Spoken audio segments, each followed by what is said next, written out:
Feeling overwhelmed by the challenges of being a single parent? You are not alone. Welcome to Single Parent Reset, the podcast that helps you navigate the ups and downs of single parenthood and find the balance that you deserve. Whether you're a single parent, co-parent or solo parent, this is the show for you. I'm Orla and I'm a life coach for single parents and a single parent myself. I know how hard it can be, but I believe every single parent has the strength to create a life that they are proud of. For more information about me and the work that I do, please visit my website solascoaching.com. That is SOLAS coaching.com. In each episode of this podcast, we'll be shining a light on the unique struggles single parents face and cover the aspects of being a single parent that are often overlooked and left unspoken. I'll be sharing actionable steps to help you overcome these challenges and find more calm and fulfillment in your life. Single Parent Reset is your weekly opportunity to gain a fresh perspective, take back control, and feel more in charge of your journey. Before I get started in today's episode, I just want to ask you, if you've been enjoying this podcast, please can you rate, review and subscribe wherever you're listening to it? Because honestly, it really does help grow this podcast so much. So I'd really appreciate if you could do that. Okay, so moving on to today's episode, which is all about boundaries, why they matter, how to set them, and how to actually make them stick. So if you're feeling stretched too thin, pulled in every direction, or like you never get a moment to yourself, well, this is definitely the episode for you.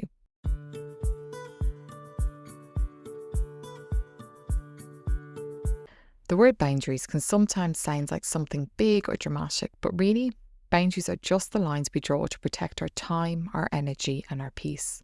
And when you're doing life solo, those are things that are constantly under pressure.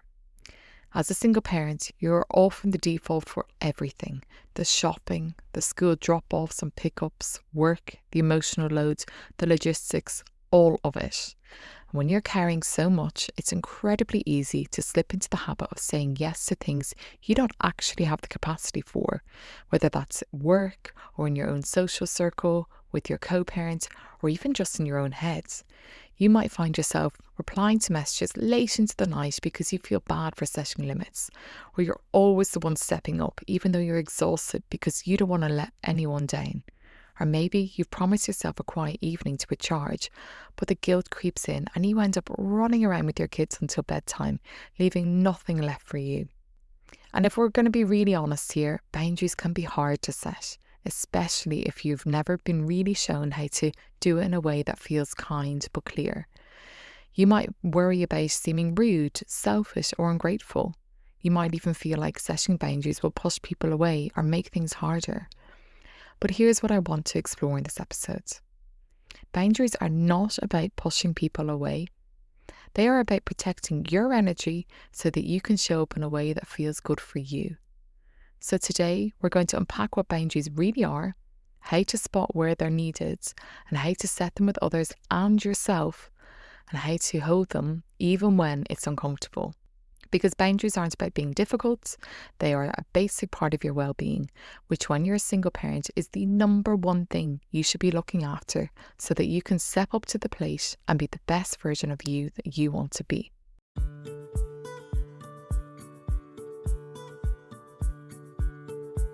A few years ago now, I remember lying in bed in the middle of the night, wide awake. It was pitch dark outside and no matter what I did, I just couldn't sleep. My mind was a hive of activity, buzzing with thoughts that just wouldn't switch off. And I want to share a story from that night about a boundary that has been essential to my co-parenting relationship. But before I do, I just want to be really clear. Every co-parenting setup is different. And what works for me may not be what's right for you, and that's okay. I'm sharing this story simply to show the power of what setting boundaries can do for you. It was around the time my son's dad had introduced his new partner to our son, a challenging time for even the most stable of single parents. As I lay there tossing and turning, desperately trying to get some rest before a busy day ahead, I could feel myself getting more and more frustrated. The clock was ticking and I knew I'd be wrecked in the morning. So I decided to tune into what was actually keeping me awake. And no surprise, it had everything to do with my son meeting this new partner. My mind was bouncing from one question to another. What did dinner look like in their house? Who packed his snacks when they went out for the day? What even were those snacks? I realised I was trying to mentally reconstruct what life looked like for my son when he was with his dad and his dad's new partner. And in that moment, something shifted. I realised I had absolutely no control over this, and spending all that energy trying to imagine the mundane details of their home life wasn't helping anyone, least of all me. That night, I set a very clear boundary with myself.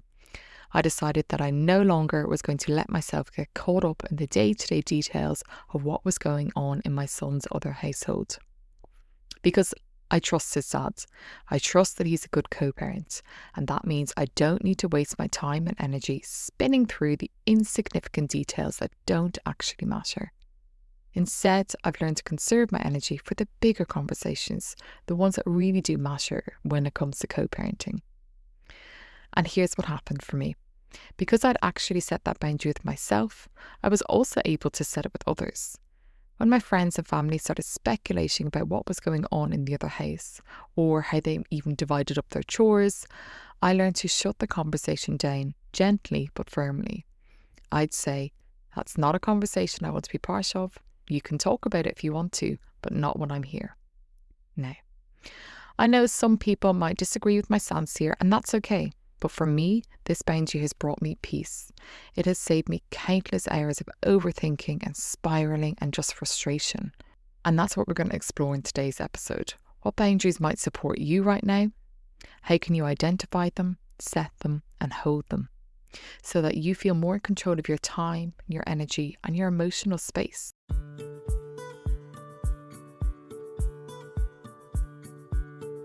Let's now actually talk about the 3 steps that you can take to confidently bring boundaries into your life so that you can protect your overall well-being.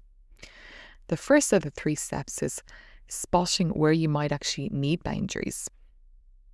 In order to do this, I want you to have a look back at the previous week and ask yourself, where did I feel my energy was completely drained? Were there any times where I felt resentment towards someone or something? Or was there times when I was saying yes to something when really I wanted to say no? By asking yourself, you may have noticed that there are some situations that have brought up feelings of exhaustion, either physical or emotional, resentment, or even guilt. These are all signs that perhaps it's time to put some boundaries in place. So maybe you found over the past week you were absolutely exhausted because you had agreed to volunteer at your child's school fair, even though you also had a busy week at work, ending up with you having very little sleep trying to fit everything in. Or maybe you found that your weekend with your kids was interrupted by constant messages from your co-parent that left you feeling mentally drained. And it might not always be about someone else crossing a line. Sometimes it's us stretching ourselves too thin, not protecting our own time, or letting those unhelpful thoughts run wild in our heads. Maybe you promised yourself a relaxing evening, but then you thought, I should spend more time with the kids. And before you knew it, bedtime ran on for hours and hours, and the time for yourself completely disappeared. Or perhaps an unexpected bill landed, and instead of making a plan, you spent the whole evening spiraling, thinking, this is all my fault, and blaming yourself for something that was completely out of your control. These are all signs that a boundary, whether with others or with yourself, could really help. Before we move on to talking about setting boundaries with other people in our lives, I want to make one thing really clear. Boundaries are not about shutting people out. They are not cold, they are not selfish. Boundaries are about protection. You're protecting your energy, your capacity. Especially as a single parent, you're already doing so much and you deserve to have the space to breathe. Think of boundaries as the guardrails that keep your life from veering off track. When you have them in place, you actually show up more fully and calmly for your kids, for others, and most importantly, for yourself.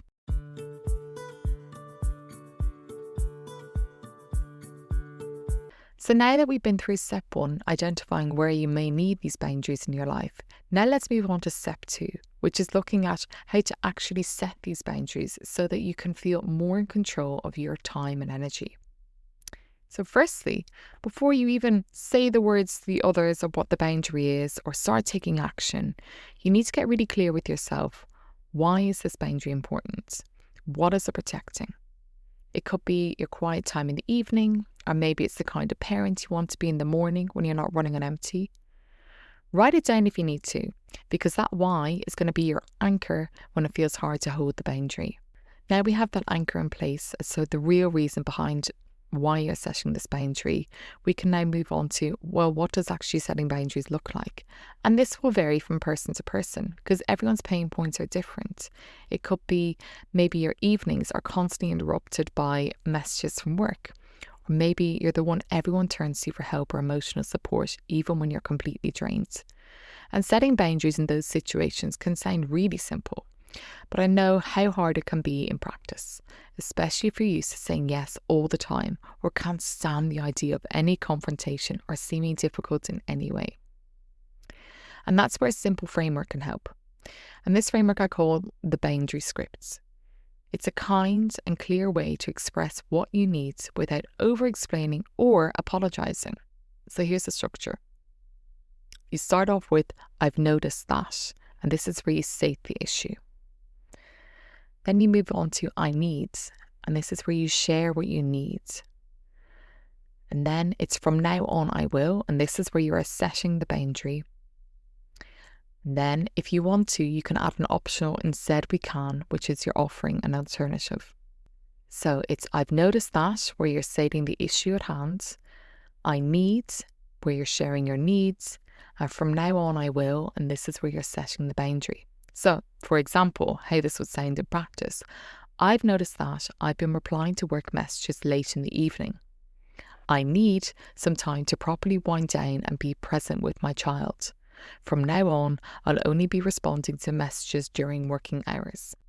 And there is an option where you can also add an alternative. So in this example, you could add at the end, instead, we can catch up first thing the next day. So you're not fully shushing it off, you're also offering an alternative as well. This kind of script helps you stay calm and grounded. It also removes the guilt because you're being thoughtful and intentional, not reactive. And yes, there may be a chance that the person that you are setting the boundary with will push back at the first. And that's normal. You are communicating a new need to them, which may take some time for them to get used to and adjust. But that doesn't mean you're doing anything wrong. And if you find someone oversteps your boundary, remember this boundary is for you and your needs and not about them. Boundaries are not about rejection. They are about respect. And you're worthy of that respect from others and from yourself. When you're finding someone's overstepping your boundary, what you can do is, first of all, stay calm. This isn't about convincing them, it's about being consistent. Then, repeat the boundary gently but firmly. You can even add something like, I know this is different, but this is what I'm doing now. You don't have to justify or explain any more than that. And finally, stick with it. People often test boundaries at first, but the more consistent you are, the more likely they are to adjust. And if someone is consistently ignoring the boundaries that you have communicated to them clearly, it may be worth looking at whether that relationship is balanced and if that person is genuinely supportive of your own well-being.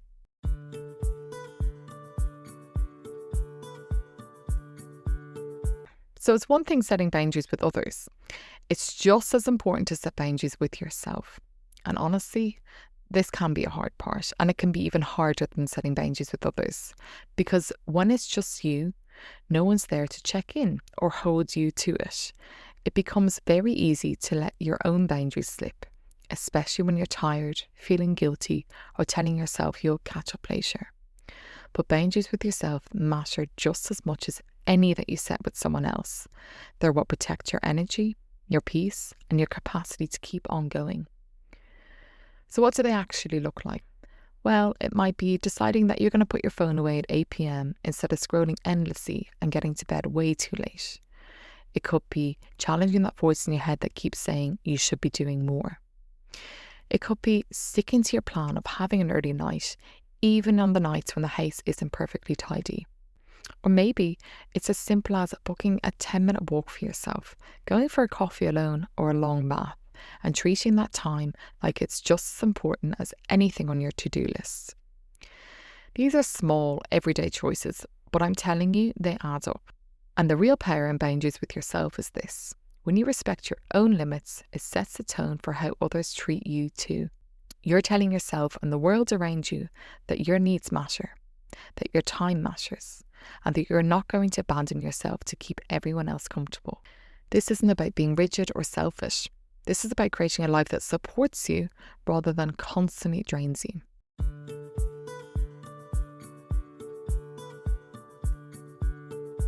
Now we've identified where you need boundaries in your life and how to set and communicate these boundaries. The final step is maintaining these boundaries. This final step is key because setting a boundary is one thing, but sticking to it is where the real challenge kicks in. Whether it's a boundary you've set with someone else or one you've made for yourself, it's normal to have wobbles. You might feel guilty, second guess yourself, or wonder if you're being too harsh. That's all part of the process, and it just shows you're human. What's important is that you don't let guilt talk you out of looking after yourself. Boundaries aren't about being rigid or dramatic. They're about being clear on what you need to function well. And when you're doing life as a single parent, your time and your energy and your mental load are precious. Protecting those isn't selfish, it is necessary. Here are a few ways that you can help yourself stick to boundaries. Remind yourself why you set it in the first place. What was happening to you that made you feel stretched too thin? You could even write down the boundary and put the boundary somewhere visible, on your phone, your fridge, or written in a notebook. Or tell a friend about it so that they can check in and gently remind you if you're starting to let that boundary slip. And if you slip up and completely let a boundary fall by the wayside, that's okay. Boundaries are not about perfection, they're about intention. If you notice that if you let a line get blurry, you can always reset it. And finally, I want to be clear on one thing, and that is that your boundaries are allowed to change. Life moves quickly, routines shift, energy changes, kids grow, and what felt manageable a few months ago might feel completely different now. So, make it a habit of checking in with yourself regularly. Is this boundary still working for me? Do I need to tighten it or loosen it? Is it helping me feel more calm, more control, or is it actually adding more pressure? There's no one size fits all here, and there's definitely not an award for sticking with a boundary that no longer supports you. Give yourself permission to adjust your boundaries. Let them evolve with you and your ever-changing life.